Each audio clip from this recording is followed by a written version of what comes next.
আসসালামু আলাইকুম আরহামাতুল্লাহি ওয়াবারকাতুহু। চুলের চেয়েও সূক্ষ্ম, তরবারির চেয়েও ধারালো, নিচে জ্বলন্ত জাহান্নাম, সেই ভয়ানক আগুনের উপর দিয়ে একটি সেতু পার হতে হবে তোমাকে, আমাকে, আমাদের সবাইকে। এটাই ফুলসিরাত, এটা কোনো গল্প না, এটা কিয়ামতের সেই বাস্তব মুহূর্ত যেখানে কেবল আমলেই তোমার পা বাঁচাবে। সিরাত অর্থ পথ। এটা সেই পথ যা কিয়ামতের দিন জাহান্নামের উপর স্থাপন করা হবে। এটা এতটাই সূক্ষ্ম হবে যে রাসূল সাল্লাল্লাহু আলাইহি ওয়াসাল্লাম বলেন, ফুলসিরাত হবে চুলের চেয়েও সূক্ষ্ম ও তরবারির চেয়েও ধারালো। সহিহ মুসলিম। এই পথ দিয়েই মানুষকে জান্নাতে পৌঁছাতে হবে, কিন্তু পার হতে পারবে কেবল তারাই যাদের ঈমান ও আমল থাকবে সঠিক। আল্লাহ তাআলা কোরআনে বলেন, তোমাদের প্রত্যেককে জাহান্নামের উপর দিয়ে অতিক্রম করতে হবে। এটা তোমার প্রভুর পক্ষ থেকে একটি অবধারিত ফয়সালা। সূরা মারইয়াম আয়াত নম্বর ৭১।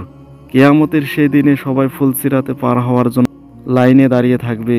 রাসূল সাল্লাল্লাহু আলাইহি ওয়াসাল্লাম বলেছেন, তোমাদের কেউ বিজলি চমকের মতো, কেউ বাতাসের মতো, কেউ ঘোর সোয়ারের মতো, কেউ হেঁটে, কেউ হামাগুড়ি দিয়ে ফুলসিরাত পার হবে।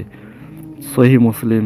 যাদের ঈমান ছিল শক্ত তারা স্বচ্ছ আলো পাবে, তাদের আলো সামনে ও ডানে থাকবে।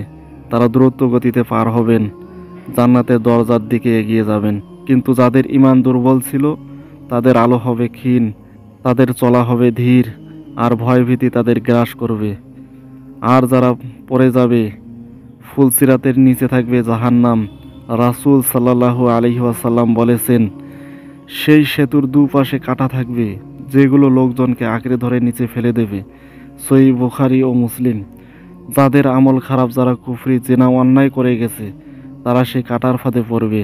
আল্লাহর ইচ্ছায় কেউ পড়ে যাবে মুখ থুবড়ে, পুড়ে যাবে জাহান্নামের গভীর আগুনে। আল্লাহ তাআলা বলেন, তারপর আমি মুত্তাকিদের উদ্ধার করব আর জালেমদেরকে ফেলে রাখবো হাঁটু গেড়ে বসা অবস্থায়। সূরা মারইয়াম আয়াত নম্বর ৭২। সেই দিন মানুষ বলবে, ইয়া রাব্বি নাজাত দাও, ইয়া রাব্বি পা পিছলে না যাক। সেই ভয়ঙ্কর দৃশ্যে কেউ চিৎকার করবে, কেউ কাঁদবে, কেউ এমনকি চুপ থাকবেও না। তাদের হৃদয়ের কান্না বেরিয়ে আসবে চোখ দিয়ে। কোনো বন্ধু, কোনো পরিবার সেদিন তোমার পাশে দাঁড়াবে না, শুধু তোমার ঈমান ও আমল থাকবে তোমার সঙ্গে। সুতরাং প্রিয় দর্শকবৃন্দ, তোমরা কি সেই সেতু পার হতে প্রস্তুত? তোমাদের আজকের জীবন নির্ধারণ করছে সেই দিনের ভবিষ্যৎ। আজ তোমরা যদি তওবা করো, নামাজ ঠিক করো, সত্যবাদিতা, ইনসাফ ও হালাল রিজিক করো, তবেই তোমাদের আলো জ্বলবে সেই অন্ধকার দিনে। তোমরা কি জানো, আজ যদি তুমি কাউকে কষ্ট দাও, হারাম খাও, পাপের কাজ করো, তাহলে হয়তো সেদিন সেই ফুলসিরাতেই পিছলে যাবে তোমরা। তোমরা পারবে না বলতে আমাকে আবার সুযোগ দাও, কারণ সেদিন কোনো সুযোগ থাকবে না। আল্লাহ আমাদের সবাইকে সেই ভয়ঙ্কর সেতু নিরাপদে পার হওয়ার তৌফিক দান করুক। আমিন। সুতরাং প্রিয় দর্শকবৃন্দ, যদি আপনাদের কাছে আমার এই ইসলামিক ভিডিও ভালো লেগে থাকে, অবশ্যই আপনাদের প্রিয় মানুষদের কাছে শেয়ার করে দেবেন। আসসালামু আলাইকুম ওয়া রাহমাতুল্লাহি ওয়া বারাকাতুহু।